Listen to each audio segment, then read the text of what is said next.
శుక్లాంబరధరం విష్ణుం శశివర్ణం చతుర్భుజం ప్రసన్నవదనం ధ్యాయేత్ సర్వవిఘ్నోపశాంతయేత్. గురుర్బ్రహ్మా గురుర్విష్ణుః గురుర్దేవో మహేశ్వరః గురుః సాక్షాత్ పరబ్రహ్మ తస్మై శ్రీగురవే నమః. వ్యాసాయ విష్ణురూపాయ వ్యాసరూపాయ విష్ణవే నమో వై బ్రహ్మనిధయే వాసిష్ఠాయ నమో నమః. కూజంతం రామ రామేతి మధురం మధురాక్షరం ఆరుహ్య కవితాశాఖాం వందే వాల్మీకికోకిలం. శృతిస్మృతిపురాణానాం ఆలయం కరుణాలయం నమామి భగవత్పాదశంకరం లోకశంకరం.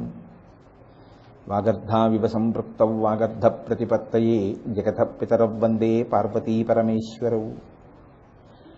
సూక్తిం సమగ్రేతున స్వయమేవ లక్ష్మీః శ్రీరంగరాజమహిషీమధురైః వైదగ్ధ్యవర్ణగుణగుంభనగౌరవైర్యాం కండూలకర్ణకుహరాः కవయోధయంతి. హైమోర్ధ్వపుండ్రమజహన్మకుటం సునాసం మందస్మితం మకరకుండలచారుగండం బింబాధరం బహుళదీర్ఘకృపాకటాక్షం శ్రీవేంకటేశముఖమాత్మని సన్నిధత్తాం. మనోజవం మరుతతుల్యవేగం జితేంద్రియం బుద్ధిమతాం వరిష్టం వాతాత్మజం వనరయూథముఖ్యం శ్రీరామదూతం శిరసా నమామి. ఆపదామపహర్తారం దాతారం సర్వసంపదాం లోకాభిరామం శ్రీరామం భూయో భూయో నమామ్యహం. శ్రీరామచంద్రం శ్రితపారిజాతం సీతాముఖాంబోరుహచించరీకః సమస్తకల్యాణగుణాభిరామः నిరంతరం మంగళమాతనోతు. హరి ఓం. పరమేశ్వర స్వరూపమైన సభకి నమస్కారం. ఇవాళ మీ అందరికీ శ్రీ శంకరాచార్య కృతమైనటువంటి షట్పదీ స్తోత్రాన్ని ముద్రణ రూపంలో బహూకరించి ఉన్నారు. మనందరం ఒకసారి ఆ శ్లోకాన్ని అందాం. అన్న తర్వాత నేను వివరణ చేస్తాను. అప్పుడు మీకు బాగా అది నాటుకునే అవకాశం ఉంటుంది. కాబట్టి అందరు అనండి. అవినయమపనయ విష్ణో దమయ మనః శమయ విషయ మృగతృష్ణాం భూతదయాం విస్తారయ.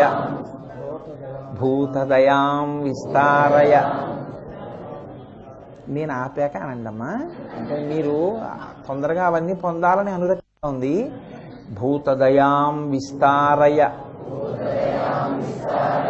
తారయ సంసారసాగరతః. చాలా తేలిగ్గా ఉంటాయి ఆ శ్లోకాలు. ఎంత విశేషంగా కష్టంతో కూడుకుని ఏమి ఉండవు.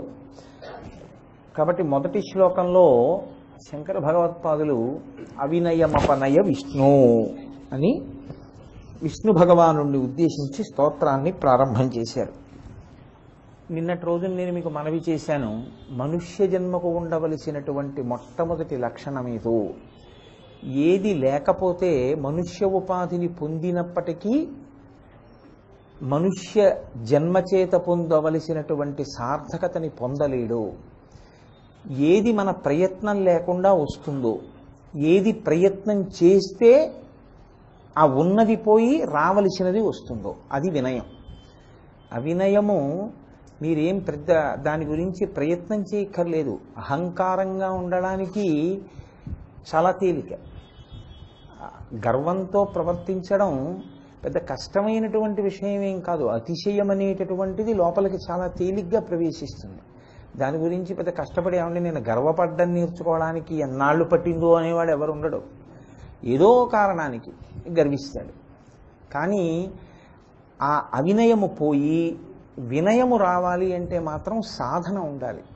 ఆ వినయము అత్యంత అవసరము అని రోజు నేను మీకు వివరణ చేశాను. కాబట్టి అవినయమపనయ విష్ణు, నాకు ఆ అవినయమును దూరము చెయ్యి అంటే వినయమును కృప చెయ్యి. అవినయము తీసేస్తే వినయమే ఉంటుంది. దమయ మనః, నాకు మనస్సుకి సంబంధించినటువంటి దాంతిని కృప చెయ్యి. దమయ మనః అంటే మనస్సుని నిగ్రహించగలిగినటువంటి శక్తి. నేను ఈ మాట అన్నప్పుడు నిన్న మీకు వివరణ చేసి ఉన్నాను. శాంతి అన్నది మనసులోనే ఉంటుంది తప్ప నిజానికి శాంతి అన్నది ఏ కారణం చేత ఏ ఇతర ఉపకరణము చేత మీకు సమకూరేది కాదు అని నేను మీకు అనేక రకాలైన ఉపమానాలతో దాన్ని విశ్లేషించే ప్రయత్నం చేశాను. ప్రత్యేకించి నేను ఒక్క మాట చెప్పి దాన్ని పూర్తి చేసేస్తాను ఇవాళ. దమయ మనః అన్నప్పుడు మనస్సు ఎందుకు శాంతిని ఇవ్వదు? ఉన్నదాంతో తృప్తి పొందితే శాంతి అని నేను అన్నాను అనుకోండి, వెంటనే తెలిసిపోయిందిగా విషయం. ఉన్నదాంతో తృప్తి పొందితే శాంతిగా ఉంటాం, కానీ ఎందుకు ఉండట్లేదు అంటే 6 శత్రువులు లోపల కూర్చుని ఉంటారు. కామక్రోధశ్చ లోభశ్చ దేహే తిష్టంతి తస్కరాః జ్ఞానరత్నాపహారాయ తస్మాత్ జాగ్రత్త జాగ్రత్త అంటారు శంకరాచార్యులు వారు.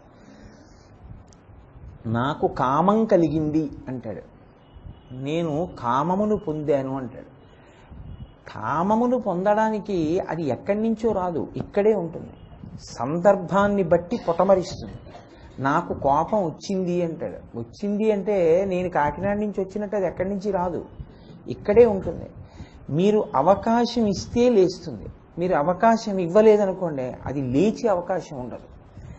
ఈ కామక్రోధ లోభ మద మోహ మాత్సర్యములు 6 లేవడానికి ప్రధాన కారణంగా దేన్ని పట్టుకుని లేస్తాయంటే నేనన్నది పట్టుకుని లేస్తుంటాయి.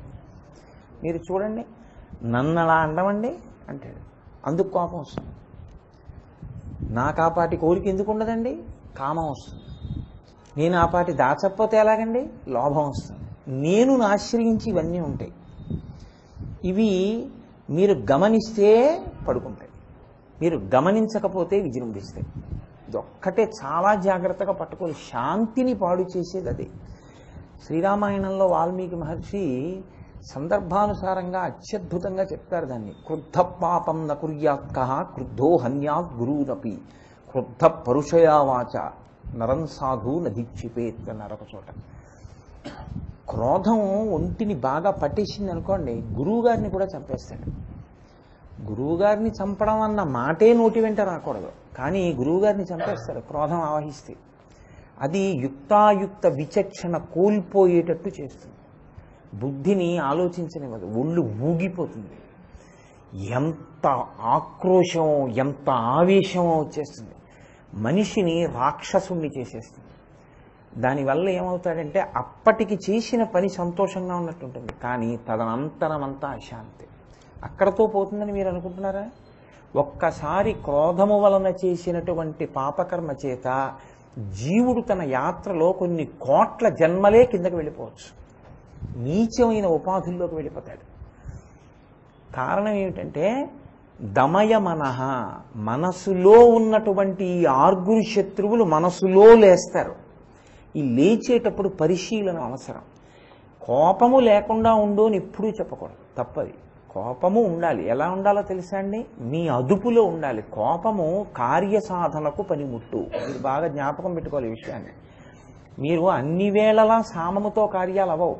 నా కొడుకే ఉన్నాడనుకోండి, ఒక్కొక్కసారి నేను వాడిని కోపడవలసి ఉంటుంది, కానీ ఆ కోపం ఎలా ఉండాలో తెలుసా అండి? నేను తెచ్చిపెట్టుకోవాలి. తెచ్చిపెట్టుకున్న కోపం అయి ఉండాలి, కానీ కోపమునకు నేను వశుడను కాకూడదు. అయితే ఇన్ని చెప్తున్నారు కదా, మీరు వశుడు కాకుండా ఉన్నారా అంటారేమో. నేను మీ అందరికన్నా తక్కువ అన్న విషయంలో నాకు కోపం ఉంది, కానీ దాన్ని నిగ్రహించే ప్రయత్నం చెయ్యకపోతే పాడవుతాడు. అలాగే కామము, సనాతన ధర్మము యొక్క గొప్పతనం అంతా ఎక్కడుంది మీరు గుర్తించండి. అన్నిటినీ తీసుకెళ్ళి ధర్మానికి వేసి ముడేస్తారు. ధర్మంతో ముడిపడ్డాయనుకోండి ఇబ్బంది ఉండదు. మీరు వివాహం చేస్తే సంకల్పం ఒకటే చెప్తాం, ధర్మ ప్రజాపత్యర్థం. శరీరమునందు కామము, మనసునందు కామము పొటమరించకుండా ఉండదు. కామము వయసులో కలిగి తీరుతుంది, కానీ ఆ కామమును ధర్మబద్ధం చేస్తాడు. అందుకే కామపత్ని అని పిలవరు భార్యని, ధర్మపత్ని అని పిలుస్తారు. ఆమె యందు తన తేజస్సును నిక్షేపిస్తాడు. దాని వలన సత్సంతానమును పొంది పితృరుణం నుంచి విముక్తుడవుతాడు. తన కామము తన భార్య యందుంటే కామము ధర్మబద్ధము. తన కామము అన్య స్త్రీ యందు ప్రవేశిస్తే వెంటనే సమూలంగా నాశనం అయిపోతాడు. నివర్తయమనోమత్త స్వజనీ క్రియతాం మనః అంటుంది సీతమ్మ. అందుకే నీ మనస్సుని తిప్పు. కామం ఉండకూడదని రావణ నేను అంటలేదు. నీ కామము నీ భార్యల యందుంచు, నువ్వు ధర్మాత్ముడవు. నీ కామము నాయందు ప్రసరించింది అంటే సీతమ్మ యందు, ఇది మూలఘాతి, పడిపోతుంది. నీతో ఊరుకోదు, నీతో పాటు నీ వంశమంతా నశించిపోతుంది, లంకంతా కాలిపోతుంది. వినలేదు, ఏమైంది? అరిషడ్వర్గములు లోపల లేవడమే శాంతి నశించడానికి కారణం. కాబట్టి సనాతన ధర్మంలో ఎప్పుడు ఏం చెప్తారంటే, ఈశ్వరుణ్ణి మనం అడగవలసినది ఏమిటి అంటే, మీరు 10 మంది శాంతిని పాడు చెయ్యకుండా ఉండడమే మీరు శాంతిని స్థాపించడం. మీరు శాంతంగా ఉండడం శాంతి అని అనుకోకండి. ఇంకొకరి శాంతిని మీరు భంగపరచకుండా ఉండాలి. ఇంకొకరి మనసు మీరు ఖేద పెట్టకుండా ఉండాలి.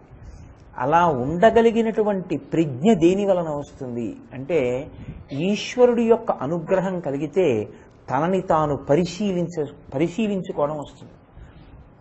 చూశావా నా మనసు నన్ను ఎలా వలవేసి పట్టుకుంటుందో, చూశావా నాలో కోపం ఎలా వస్తుందో అని. కోపం మీద కోపం వచ్చిందనుకోండి, మీది ఉత్తమ కోపం అని గుర్తు. కోపం వస్తే తప్పు, కోపం మీద కోపం వస్తే ఇది ఉత్తమ కోపం. ఏం నాకు ఈ దిక్కుమాల కోపం అన్నాడు అనుకోండి, మారాడని గుర్తు. అది అమ్మవారి చేతిలో ఉండే ఆయుధం, క్రోధాకార అంకుశోజ్వల. కోపం మీద కోపం వచ్చేట్టు ఆవిడ చేస్తుందంటే మిమ్మల్ని మారుస్తుంది ఆవిడ. దుర్గుణములను తీసి మనసు కదలకుండా ప్రశాంతంగా ఉండేటట్టు చేస్తుంది. మీరు శాంతంగా ఉంటే మీ వలన ఇతరులు శాంతంగా ఉంటారు. అందరూ శాంతిగా ఉంటే సమాజం శాంతిగా ఉంటుంది. కాక వ్యక్తి స్థాయిలో కదిలిపోతే అది ఆ వ్యక్తి కూర్చున్న స్థానాన్ని, వ్యక్తి పొందినటువంటి అధికారాన్ని బట్టి దాని యొక్క ప్రకంపనలు కూడా అలాగే ఉంటాయి. అది ఒక కుటుంబంలో ఏమీ తెలియనటువంటి ఒక యజమాని చేస్తే ఆ కుటుంబానికి పరిమితం అవుతుంది. ఒక గ్రామాధికారి చేస్తే గ్రామం వరకు ఉంటుంది. ఒక గురువే చేస్తే సమాజం మీద చాలా దుష్ప్రభావం ఉంటుంది. ఒక ప్రభువు చేస్తే రాజ్యం మీద ఉంటుంది. కాబట్టి దేన్నైనా సరే ధర్మంతో ముడి వేసుకుని ఇది ధర్మం అన్న చట్టములోకి ఇముడుతుందా, ఇదొక్కటే నేర్చుకోమని చెప్తుంది శాస్త్రం. నేను చేసేది ధార్మికమేనా, దాని కొరకే శృతి స్మృతి పురాణము అన్నీ ఎందుకు వచ్చాయంటే ఈ ఒక్కటి పరిశీలించుకోవడానికి వచ్చాయి. నేను చేసే పని ధర్మంలోకి ఇముడుతుంది, మీరు చేసేయచ్చు. నేను చేసే పని ధర్మచట్రంలో ఇమడదు, మీరు చేయకూడదు. అందుకే ఎప్పుడూ మీరు ఒకటి గమనించాలి, అరిషడ్వర్గములను విడిచిపెట్టండి అని ఎప్పుడూ చెప్పకూడదు. అరిషడ్వర్గములను విడిచిపెట్టండి అని చెప్పడానికి మీరు పట్టుకున్నారా వాటిని? ఇప్పుడు నేను దీన్ని ఇలా పట్టుకున్నాను అనుకోండి, కోటేశ్వరారా మైక్ విడిచిపెట్టేయండి అంటే నేను విడిచిపెట్టేస్తాను. మైకు నన్ను పట్టుకుంటే కోటేశ్వరారు విడిచిపెట్టండి అంటే నేనేం విడిచిపెడతాను? అది నన్ను అట్టుకుంది. ఇప్పుడు అది నన్ను విడిచిపెట్టాలి. అరిషడ్వర్గములు మనని పట్టుకున్నాయి. కామక్రోధ లోభ మద మోహమాత్సర్యములు మనని పట్టుకున్నాయి. మనని పట్టుకున్న అరిషడ్వర్గములు మనని విడిచిపెట్టాలి. మనని విడిచిపెట్టడానికి ఒక మార్గం ఉంటుంది. నమః చేయడమే. మనః నమః. నాది కాదు, నాది కాదు, నాది కాదు, నాది కాదు. మరి ఎవరిది? ఈశ్వరపరం, ఈశ్వరపరం, ఈశ్వరపరం. జలగ పట్టుకుంటుంది, మనిషి జలగని పట్టుకోడు, జలగ మనిషిని పట్టుకుంటుంది. నీటిలో స్నానానికి దిగాను అనుకోండి, ఓ జలగొచ్చి నా తొడని పట్టుకుంది అనుకోండి, అది రక్తం లాగేస్తుంటుంది. నేను జలగని లాగేద్దామని ప్రయత్నం చేశాననుకోండి, జలగ సాగినట్టు సాగాడంటారు. అది సాగుతుంది కానీ వదలదు. అప్పుడు నేనేం చేయాలి? నేను జలగని పట్టుకోలేదు, జలగ నన్ను పట్టుకుంది. జలగ నన్ను వదిలేయాలంటే జలగకి ఏది చికాకో దాన్ని నేను అక్కడ పెట్టాలి. కాస్త ముగ్గట్టుకొచ్చి అలా వేశాను అనుకోండి, జలగ వదిలేస్తుంది. అందుకే పూర్వం ఇళ్ల ముందు ముగ్గులు పెట్టడానికి కారణం తేమ ఉన్న చోట జలగలు రావు. అవి ఉంటే పిల్లలు వాళ్ళు పాకుతూ ఉంటారు, ఆడుకుంటూ ఉంటారు, ఎవరిని పట్టుకుంటుందో. అందుకని ముగ్గు వేస్తే జలగ వదిలేస్తుంది. మిమ్మల్ని కూడా అరిషడ్వర్గములు పట్టకుండా ఉండాలి అంటే మీరు ధర్మచట్రంలోకి ఇమడాలి. మీరు ధర్మచట్రంలోకి ఇమిడారనుకోండి, మిమ్మల్ని అవి పట్టుకునే అవకాశం ఉండదు. కానీ అవి ఎప్పుడు ఆఖరి శ్వాస వరకు లోపల ఎదురు చూస్తూనే ఉంటాయి, దొరుకుతాడా అని. అలా దొరకకుండా తనని తాను పరిశీలించుకోగలిగినటువంటి శక్తి కలిగితే దాన్ని దాంతి అంటారు. అంటే దమము. ఈ శక్తి మీరు బజార్లోకి వెళ్ళి కొనుక్కుంటే వచ్చేది కాదు. ఈ శక్తి మీరు పుస్తకం చదివితే వచ్చేది కాదు. ఈ శక్తి మనుష్యుడిగా పుట్టడం వల్ల వచ్చేది కాదు. ఎందుకంటే మనుష్య పుట్టుకయందు ఈ శరీరము వచ్చింది, మనుష్య మనస్సు వచ్చింది, బుద్ధి వచ్చింది, అరిషడ్వర్గములు వచ్చాయి. ఇప్పుడు వీటి నుంచి విడుదల పొందేటటువంటి ప్రయత్నం కానీ చెయ్యలేదనుకోండి, అసలు మీ మనసు గురించి మీకు తెలియలేదనుకోండి, పెద్ద ప్రమాదం ఏమై కూర్చుంటుందంటే, మీకు కామధేనువుని తీసుకొచ్చిస్తే కామధేనుతో ఇంట్లో ఏదో ఆ ఇంటికి సంబంధించిన పొలాన్ని దున్నుకుంటానన్నాడు అనుకోండి, వాడు ఎంత అవివేకి. కామధేనువుతో పొలం దున్నుకోవడం ఏంటి? దానికో ఎద్దు చాలు, కామధేనువు ఎందుకు? కామధేనువుని పూజ చేసి నీ కోరిక తీర్చుకోవాలనుకో. పొలం దున్నక్కర్లేదు, కామధేనువుని అడిగితే అదే ఇచ్చేస్తుంది ధాన్యం అంతా. కామధేనువుతో పొలం దున్నుకోవడం ఏంటి? అది ఆవు, దాంతో పొలం దున్నరు. కామధేనువునిస్తే పొలం దున్నుకున్నవాడు ఎటువంటి వాడో, తన మనఃపరిశీలనం తనకి చేత కాక దమము శమము అన్న వాటి గురించి తెలుసుకోనివాడు మనుష్య శరీరం పొంది కూడా అటువంటి వాడు. కాబట్టి అవి నాకు తెలియాలి ఈశ్వర, నన్ను నేను పరిశీలించుకోవడం నాకు రావాలి.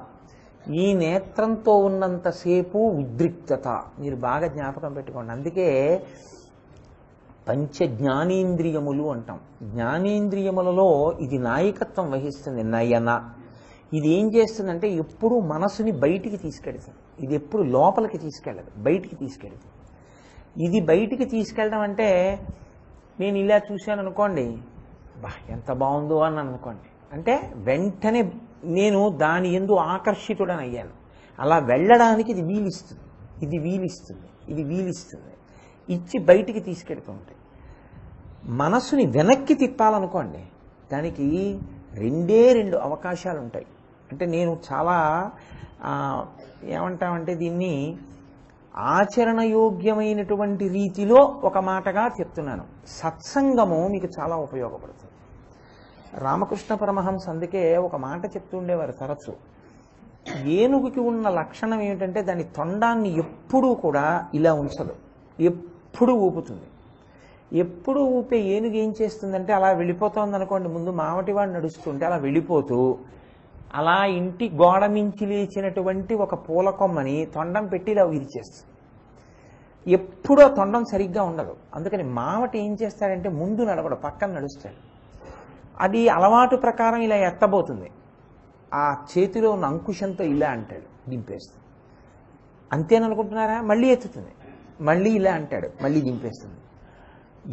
ఇంత పెద్ద శరీరం ఉన్న ఏనుగు మావటికి ఎంత లొంగుతుందంటే ఆ అంకుశాన్ని అక్కడ పెట్టి తను కూర్చుంటాడు దాని కాళ్ళ దగ్గర.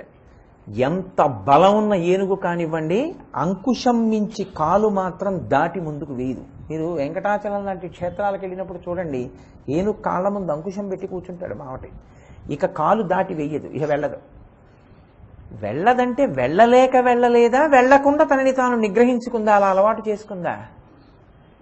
అంత పెద్ద శరీరం ఉన్న ఏనుగు దర్భలాటి మావటికి లొంగిందండి, మనసు ఎందుకు లొంగదు? అది లొంగుతుంది.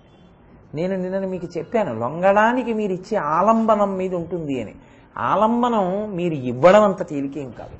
తేలిక మార్గం ఏమిటంటే సత్సంగం. సత్పురుషులతోటి సహవాసం మీకు ఉందనుకోండి, ఆయన ఏం చేస్తున్నాడో దాన్ని చేయడం మీకు అలవాటైపోతుంది. ఆయన మాటలు విని విని విని విని మీరు అలా ప్రవర్తించడం మీకు అలవాటు అవుతుంది. కొన్నాళ్ళకి అది ఏమవుతుందంటే, మనం ఆయనకి ఇంత సన్నిహితులం కదా, మనం ఈ పని చేస్తే బాగుంటుందా అన్న ప్రశ్న వస్తుంది. ఆయనతో మనకున్న స్నేహం నిలబడాలి అంటే మనం ఇలాంటివి చేశామని తెలిస్తే బాగుంటుందా అనిపిస్తుంది. ఇది మీ ప్రయత్నం లేకుండా సత్సంగం చేత మిమ్మల్ని మీరు పరిశీలించుకునే శక్తి మీకు వస్తుంది. అందుకని సత్సంగత్వం అంత గొప్పదైంది.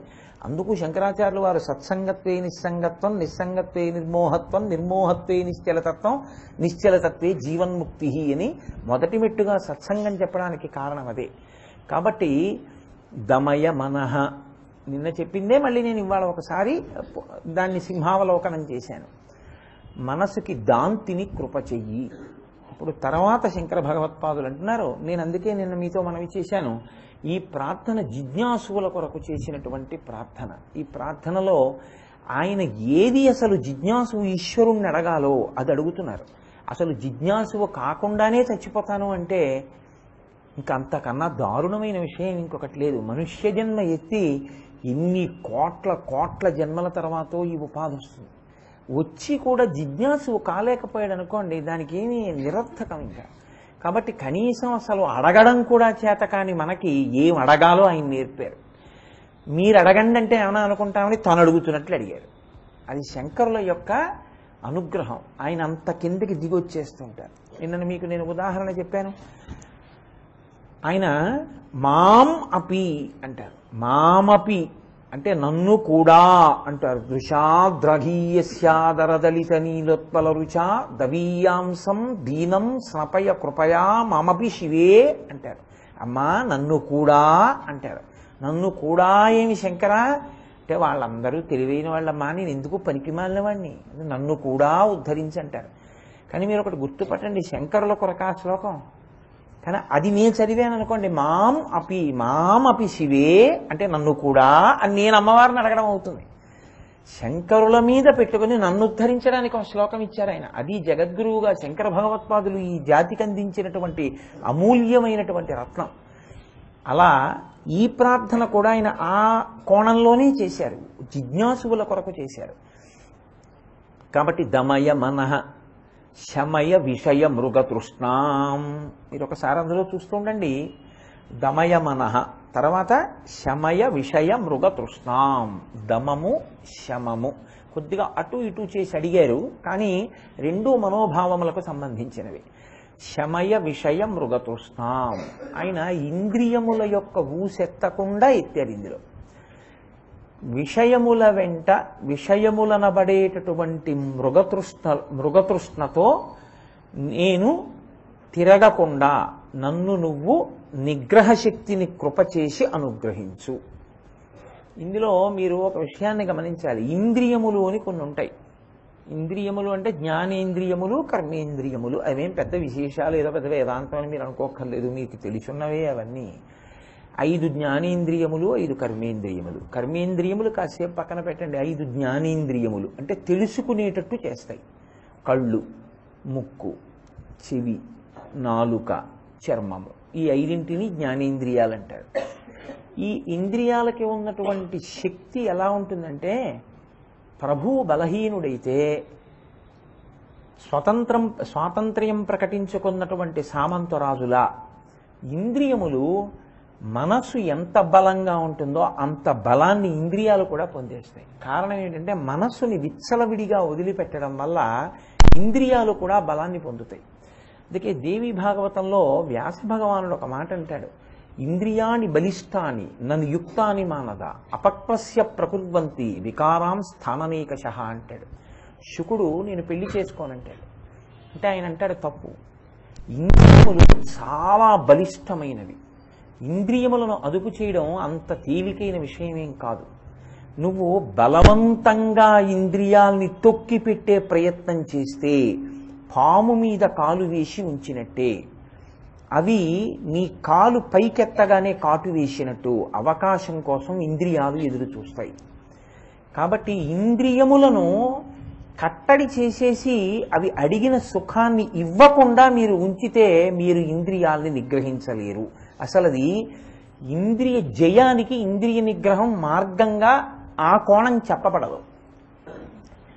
అంటే నేను అన్న వాక్యాన్ని మీరు పట్టుకున్నారో లేదో కొంచెం వివరణ చేసే ప్రయత్నం చేస్తాను.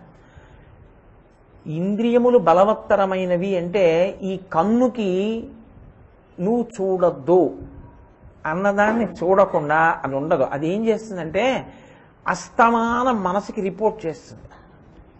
వీడు నన్ను వాడటం లేదు, అది చూడటం లేదు, అది చూడమని.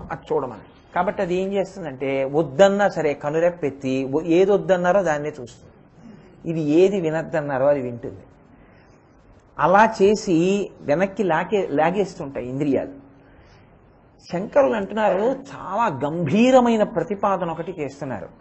ఈ 5ంటితో నువ్వు అనుభవించేవి ఏవైనా అవి మృగతృష్ణ యందు నీరు తాగడమే అంటున్నారు. ఇది ఒక గమ్మత్తైన మాట. ఇంద్రియాల్ని నిగ్రహించడానికి బలవంతంగా నొక్కి పెట్టకూడదు అని నేను అన్నాను. మరి ఏం చేయాలి? మీరు బాగా గుర్తుపెట్టుకోండి. ధర్మంతో ముడియండి. నేను ఇందాక ఏం చెప్పానో అంతే. కంటితో చూడండి. ఏది చూస్తారు?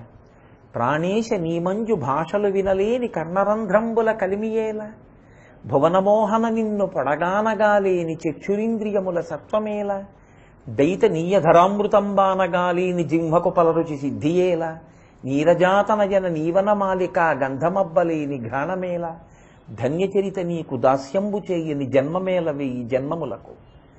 మార్చండి ఇంద్రియాన్ని, కొద్దిగా తిప్పడం అలవాటు చేయండి.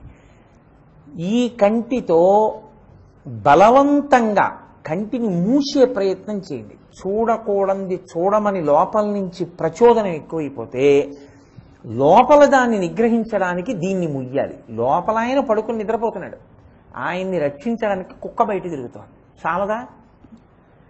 అలా మీరు కంటిని ముయ్యడానికే రెప్పిచ్చాడు ఈశ్వరుడు. మిమ్మల్ని మీరు ఉన్నతికి తెచ్చుకోవడానికే రెప్ప ముయ్యాలి. ఒక్కొక్కసారి చూడకూడదు కనపడింది అనుకోండి, మూసేయడమే రెప్ప. చెవులు మూసుకోవచ్చు, ముక్కు పక్కకి వెళ్ళిపోవచ్చు మీరు. కాబట్టి ఇంద్రియములను కట్టడి చేయడం దేని కొరకు అంటే మనసుని నిగ్రహించడానికి. మీరు ఇది చాలా జాగ్రత్తగా పట్టుకోవాలి. ఎందుకో తెలుసా అండి, ఇంద్రియం చూసినా మనసు కదలలేదనుకోండి నష్టమేం లేదండి. హనుమ, నేను మీకు చాలా పవిత్రమైనటువంటి ఉపమానం ఒకటి చూపిస్తాను. సుందరకాండలో హనుమ సీతాన్వేషణం చేయడానికి వెళ్ళారు. ఎక్కడ వెతకాలి సీతమ్మని? అంతఃపురంలో వెతకాలి. అంతఃపురంలో వెతకడానికి వెళ్ళారు. వెడితే అక్కడ ఎవరుంటారు? ఆడవాళ్లే ఉన్నారు. రాత్రి వేళ పడుకుని ఎలా ఉన్నారు వాళ్ళందరూ? వాళ్ళందరి గురించి మహర్షి ఏమన్నారంటే, ఆవిడ బట్ట ఈవిడ ఒంటి మీద ఉందన్నారు. అంటే ఆవిడ ఒంటి మీద బట్ట ఆవిడ ఒంటి మీద లేదనే కదా అని గుర్తు. వాళ్ళందరినీ హనుమ చూశాడు. ఈవిడ సీతమ్మ కాదని బయటకు వచ్చేసాడు. వచ్చేసి అన్నారు, నేను చూడకూడదు కదా అలా ఆడవాళ్ళని, చూశాను కదా, నా ధర్మం లోపమైందా అన్నారు. అని ఆయనే అన్నారు, మనోహి హేతు సర్వేషాం ఇంద్రియాణం ప్రవర్తక. మనసు కదిలితే ఇంద్రియములతో చూడడం తప్పవుతుంది. కదలని మనసు అనుకోండి, ఇంద్రియములను గెలిచాడని అప్పుడు అన్నారు. ఇంద్రియ జయమన్న మాటకి గుర్తేమిటో తెలుసా అండి? ఈ కంటితో ఏది మిమ్మల్ని భావోద్రేకం కల్పిస్తుందో అది ఆయనకి ఉద్రేకం కల్పించదు. ఆయన చూసినా అలాగే ఉంటాడు, ఆయన వికారము చెందదు. అంటే ఇప్పుడు ఆయన మనసుకి కదలని స్థితికి వచ్చేసాడు, ఆయన గెలిచాడు. దీనికి నేను ఇంకొక ఉదాహరణ చెప్పాలంటే, శుకుడు ముందు పరిగెడుతున్నాడు, నాకొద్దు సంసారం అని. వెనక వ్యాసుడు పరిగెడుతున్నాడు, కొడకా ఆగు ఆగు అని. శుకుడు యవ్వనంలో ఉన్నాడు, వ్యాసుడు వృద్ధాప్యంలో ఉన్నాడు. అప్సరసలు ఒంటి మీద బట్ట లేకుండా స్నానం చేస్తున్నారు. శుకుడు వెళ్ళిపోతున్నాడు అన్నారు ఒడ్డునున్న వాళ్ళు. ఆయనకి నమస్కారం చేయాలి బ్రహ్మజ్ఞాని అని లేచి వచ్చి ఒంటి మీద బట్ట లేకుండా నమస్కారం చేశారు. శుకుడు వెళ్ళిపోయాడు. వాళ్ళు మళ్ళీ స్నానం చేస్తున్నారు. వ్యాసుడు వస్తున్నాడు అన్నారు, బట్టలు కట్టుకు స్నానం చేయండి అన్నారు, బట్టలు కట్టుకుని నమస్కారం చేయండి అన్నారు. శుకుడికి తండ్రి కదా వ్యాసుడు, రేపు వ్యాస పూర్ణిమ కదా. అయినా వయసుతో నిమిత్తం లేదు, ఆయన బ్రహ్మజ్ఞాని. ఆయన ఇంద్రియములను గెలిచాడు. ఆయనకి కన్ను చూస్తున్న ఆయన మనసు కదలదు, ఈ చెవితో వింటున్న ఆయన మనసు కదలదు, దీన్ని ముట్టుకున్న ఆయనకి కదలదు. కదలని స్థితిని ఆయన పొందేశాడు. ఇంకా ఇప్పుడు ఆయనకి ఇంద్రియాలతో ఏమైనా బాధ ఉందా? బాధ లేదు. కానీ చూస్తే నా మనసు కదిలిపోతుంది అనుకోండి, ఇప్పుడు నేనేం చేయాలి? కదలకుండా ఉండి దీనికి చెప్పడం మొదలెట్టాను అనుకోండి, అదేం నా మాట వింటుందా? కాబట్టి ఇప్పుడు ఏం చేయాలంటే ద్వారాన్ని ముయ్యాలి, అంటే కన్ను ముయ్యడం మొదలు పెట్టాలి. దేని కొరకు? దీని కొరకు, మనసు కొరకు. మనసుని నిగ్రహించడానికి కన్ను మూయడం. కన్ను మూయడం వల్ల ప్రయోజనం ఏం వచ్చేది? మళ్ళీ ఇది చెప్తూ ఉంటుంది, తెరు తెరు తెరు, చూడు చూడు అంటుంది. నేను చూడను అని కళ్ళు బలవంతంగా మీరు బుద్ధి బలంతో ముయ్యాలి, మనసు కన్నా పై స్థాయిలో ఉన్న బుద్ధిని వాడుకుని. ఇప్పుడు ఇంద్రియాల్ని అదుపు చేయడం ఎందుకు అంటే మనసుని అదుపు చేయడానికి. ఎందుకండి అల్లరంతా అసలు కోటేశ్వరారు, దేనికి ఈ ప్రారంభం అంతా మాకు అంటారేమో. నేను మీతో చమత్కారం మనవి చేస్తాను, కొంచెం జాగ్రత్తగా పట్టుకునే ప్రయత్నం చేయండి, మీరు పట్టేసుకుంటారు. ఎందుకంటే మీరు ప్రాజ్ఞులు, తెలియనట్టున్నారు కానీ మీకు అన్నీ తెలుసు. మనకి ఒక చమత్కారం ఉంటుంది. మనసు ఏం చేస్తుందో తెలుసా అండి? అది సంకల్ప వికల్ప సంఘాతం, ఎప్పుడు ఏదో అడుగుతూ ఉంటుంది. అందుకని అది ఏం చేస్తుందంటే, ఓసారి చూడు అంటుంది. మనం చూడండి, ఓసారి చూసిరా అంటుంటాం, అలా ఓసారి చూడు అంటుంది. ఇప్పుడు అది అనుభవించడానికి, అంటే దాని ప్రయోజనాన్ని గమనించడానికి దానికి 5 భటులు ఉంటారు దాని దగ్గర. చూడు అంటే కన్ను చూస్తుంది, చూస్తే దానికి నచ్చింది అనుకోండి, నచ్చిన దాన్ని వాసన అంటారు, దాచుకుంటుంది మనసులో, రికార్డ్ చేస్తుంది. టేప్ రికార్డర్ మీద మీరు ఒక ధ్వనిని వినిపిస్తే అది ముద్రణ చేసేస్తుంది. అలా మనసు ఏం చేస్తుందంటే రికార్డ్ చేస్తుంది. అది బాగుంటుందంట. అక్కడ మామిడి చెట్టు ఉందే, బోలెడన్ని పళ్ళతో పెద్ద శాఖలతో ఉంటుందే, ఎంత బాగుంటుందో ఆ మామిడి చెట్టు అంటుంది. అంటే చూసిన దాన్ని రికార్డ్ చేస్తుంది. దీన్ని రుచి అంటే కుతూహలం చూడాలని, వాసన చూసిన దాన్ని గుర్తుపెట్టుకోవడం. ఏమంటుందంటే ఇంకోసారి ఇంకో భటుడిని వాడుతుంది. బొబ్బట్టు ఇదేమిటో, బొబ్బట్టు జీవితంలో మొదటిసారి తినడం అన్నది ఒకటి ఉంటుంది కదండి. పుడుతూనే బొబ్బట్టుతో తినేసి పుట్టంగా బొబ్బట్టుట తిను అంటుంది. అంటే అప్పుడు ఏం చేస్తుందంటే నాలుక తింటుంది. తిని అబ్బా